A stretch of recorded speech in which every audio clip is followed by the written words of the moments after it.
En el nombre del Padre, del Hijo y del Espíritu Santo. Amén.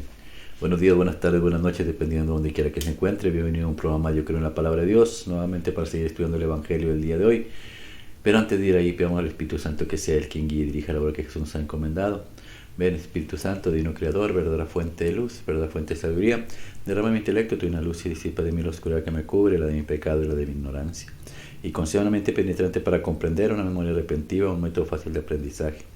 Lucidez para aprender y grande abundancia de gracia para expresarme, dirige, guía y lleva a buen término la obra que Jesús nos ha encomendado. Te lo pedimos por Jesucristo nuestro Señor, que vive y reina por los siglos de los siglos. Es un solo Dios. Amén, amén, amén.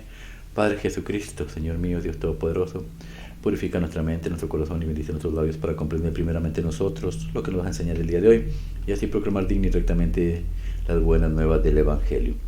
Haz de nuestros corazones tierra fértil, para que la semilla que vas a plantar dé fruto y fruto en abundancia. Santísimo Padre Dios Todopoderoso y Eterno, consagramos este programa al Sagrado Corazón de Jesús y al Inmaculado Corazón de María, pidiéndole a ella su divina intercesión para que por cada like, suscriptor o programa visto, nos conceda la liberación de un alma del purgatorio, mas no se haga nuestra voluntad, sino la voluntad de nuestro Santísimo Padre.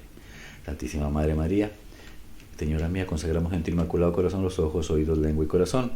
En una sola palabra, todo el ser de todas aquellas personas que están viendo este programa. Cuídalas, protégelas, bendícelas como hijos, cosa propiedad tuya. Amén, amén, amén. Evangelio del día hoy, jueves 18. Habla, Señor, que tu siervo escucha. En primera lectura, Hechos capítulo 18, 1 al 8. En aquellos días Pablo dejó Atenas y se fue a Corinto. Allí encontró a un tal Aquila, judío natural del Ponto, y a su mujer Priscila. Había llegado hacía poco de Italia, porque Claudio había decretado que todos los judíos abandonaran Roma. Se juntó con ellos y, como ejercía el mismo oficio, se quedó a trabajar en su casa. Eran tejedores de lona. Todos los sábados discutía en la sinagoga, esforzándose por convencer a judíos y griegos. Cuando Silas y Timoteo bajaron de Macedonia, Pablo se dedicó enteramente a predicar, sosteniendo ante los judíos que Jesús es el Mesías. Como ellos se oponían y respondían con insultos, Pablo se sacudió la ropa y les dijo: ustedes son responsables de lo que les ocurra. Yo no tengo culpa. En adelante me voy con los gentiles. Se marchó de allí y se fue a casa de Ticio Justo, hombre temeroso de Dios, que vivía al lado de la sinagoga. Cristo, el jefe de la sinagoga, creyó en el Señor con toda su familia. También otros muchos corintios que escuchaban, creían y se bautizaban. Palabra de Dios. Te alabamos, Señor. Salmo 98, responsorial. El Señor revela a las naciones su victoria. El Señor revela a las naciones su victoria. Aleluya. Canten al Señor un cántico nuevo, porque ha hecho maravillas. Su diestra le ha dado la victoria, su santo brazo. El Señor revela a las naciones su victoria. Aleluya. El Señor da a conocer su victoria, revela a las naciones su justicia. Se acordó de su misericordia y su fidelidad en favor de la casa de Israel. El Señor revela a las naciones su victoria. Aleluya.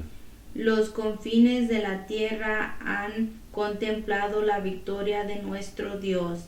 Aclama al Señor, tierra entera. Griten, victoreen, toquen. El Señor revela a las naciones su victoria. Aleluya. Evangelio según San Juan, capítulo 16, versículos 16 al 20.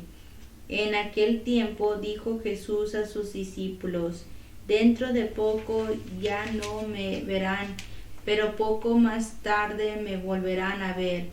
Comentaron entonces algunos discípulos: ¿qué significa eso de dentro de poco ya no me verán, pero poco más tarde me volverán a ver?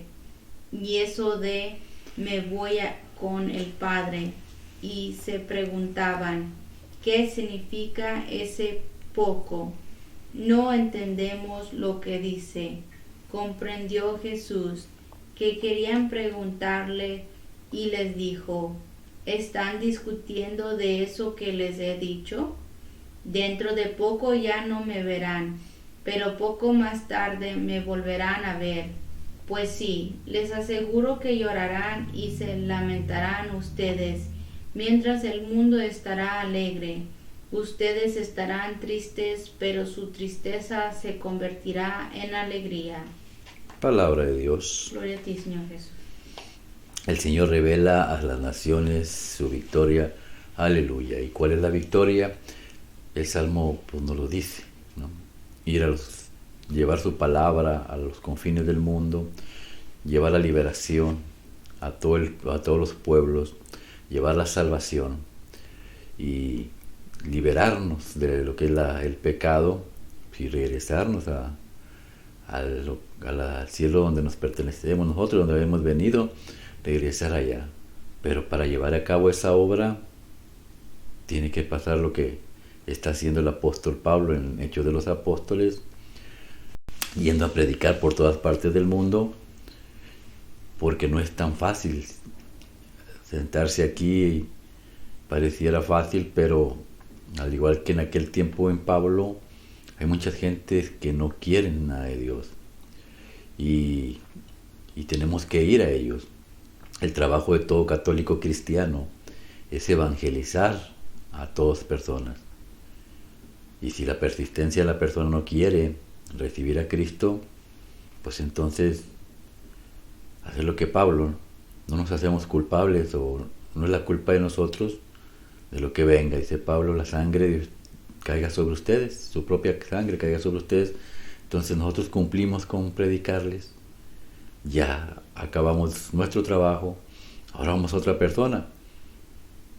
Desgraciadamente oremos por ellos, oremos por esas personas que se quedan sin querer aceptar a Dios, porque dentro de esas personas puede estar nuestra familia, nuestros hijos, nuestros esposos, esposas, nuestros seres queridos.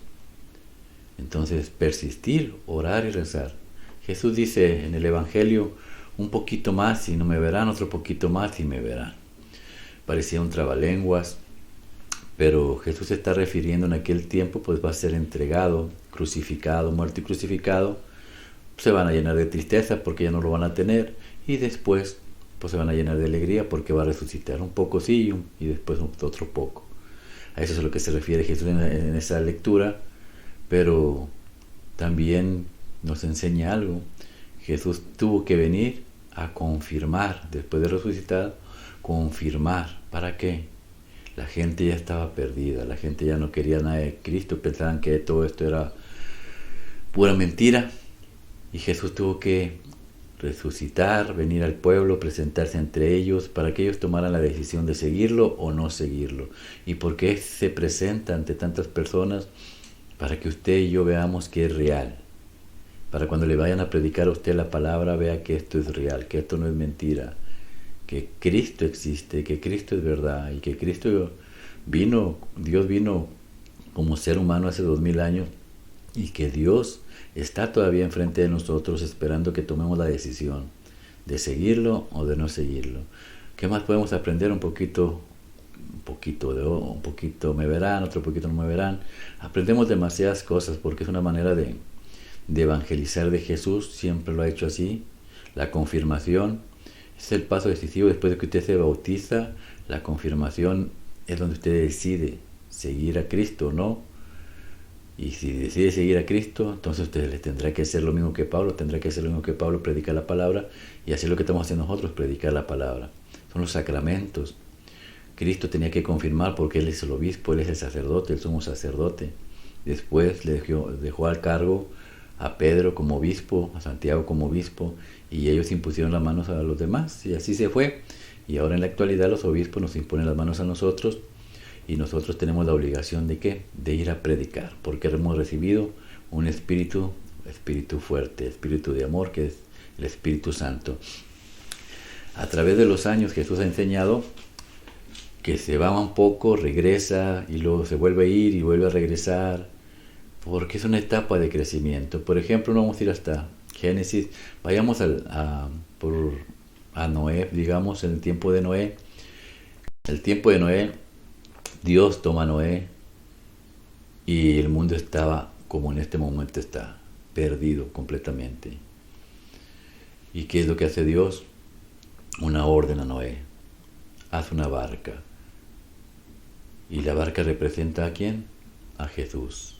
Hazle una puerta en un costado que represente Él, por donde entró la lanza al costado de Jesús. ¿Qué más representa esa barca? La iglesia. Y le dice a Noé: los que se suban se salvarán. La primera llamada. Ahí está Dios con nosotros, haciendo una barca poco a poco, enseñándonos lo que va a venir. Jesús viene y Él entrega su cuerpo, que es la iglesia, y es donde Dios Todopoderoso habita, porque esta iglesia no es hecha por ser humano, es hecha por su Hijo, por Dios.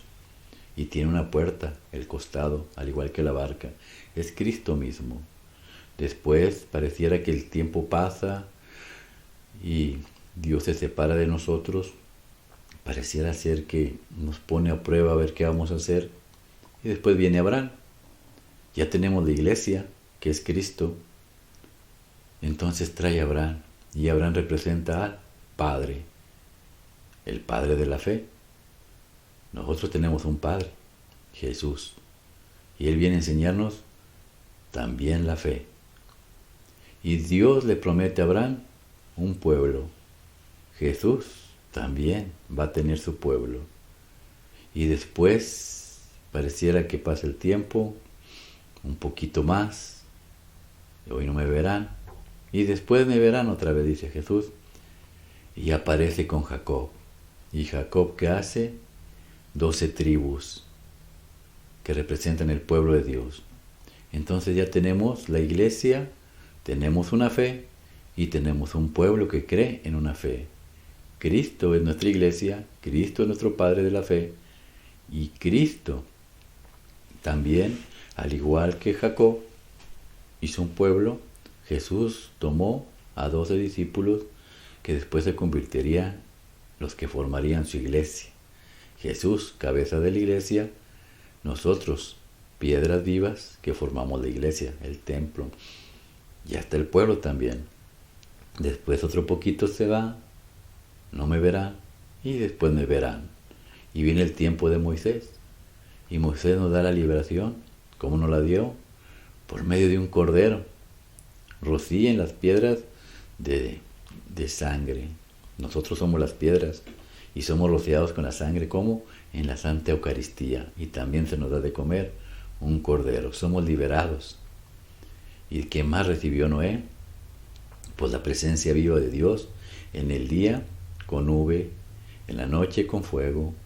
Siempre la presencia de Dios, siempre cerca. Es lo que pasa con aquel que recibe los sacramentos, come el cuerpo y la sangre de Cristo, vive con Cristo y con Dios a un lado. ¿Y qué más recibió Moisés en aquel tiempo? La ley. Pues Jesús es la ley. Jesús es la nueva ley. Y pues ahora ya tenemos también todos nosotros. Tenemos un pueblo, tenemos una ley, tenemos una iglesia, tenemos el sacrificio. ¿Qué más recibió Noé? El sacerdocio. Y Jesús también instituyó el sacerdocio. Entonces ya tenemos sacerdocio, tenemos templo, tenemos todo, y todo va coincidiendo. Y luego pasó un tiempo más, un poquito más me verán, otro poquito no me verán. ¿Y qué pasó? Vino el rey David. Tenemos un rey, y Jesús es nuestro rey, y Jesús es el reino del reino de los cielos, aquí en la tierra, que es la iglesia, y en el cielo. Entonces ya tenemos el rey, tenemos la iglesia, tenemos la fe, tenemos el pueblo, tenemos todo. Un poquito más y me verán. Así ha ido trabajando Jesús, para irnos levantando poco a poco, creciendo. El conocimiento que tenemos nosotros ahorita no lo tenía Abraham. Abraham lo hubiera querido tener. El conocimiento de las personas que vendrán en el futuro, pues tendrán más conocimiento que nosotros. Pero nuestro Señor así trabaja, un poquito y sí, un poquito no. Es el Señor de señores, es el Rey de reyes. Pero Lo que pasó con Hechos de los Apóstoles con Pablo, ¿qué hizo Pablo? Se rasgó las vestiduras. ¿Por qué? Porque los judíos no aceptaron a nuestro Señor. Entonces el templo que se había hecho en el Antiguo Testamento, la fe que se había construido y todos los mandamientos, pareciera ser que a ellos no les importara. Por eso Cristo vino y fundó, no quitó los mandamientos, los perfeccionó, no quitó la fe, la perfeccionó, no quitó el templo, lo perfeccionó, todo lo perfeccionó. ¿Para qué? Para que ya no solamente los judíos se salvaran, sino que el día de mañana usted y yo también estemos sentados en el templo de mi Señor, adorándolo, cantándole sus cánticos y alabanzas. ¿Por qué? Porque el Señor es grande y misericordioso. El Señor se acordó de su pueblo, el Señor nunca nos deja, el Señor es amoroso y su lealtad siempre está al lado de nosotros. Lealtad quiere decir que nunca nos va a defraudar, que si ponemos la confianza en Él, Él siempre nos va a amar. Que Dios los bendiga en el nombre del Padre, el Hijo y el Espíritu Santo. Amén. Y lo que hemos aprendido el día de hoy revergüenza en sus corazones. Es Jesús mío, Jesús, el Señor Dios Todopoderoso. Él muestra su victoria a todas las naciones. El solo hecho de que usted sea un católico cristiano y que lleve la palabra conforme a la voluntad de Cristo, eso es la victoria de Dios.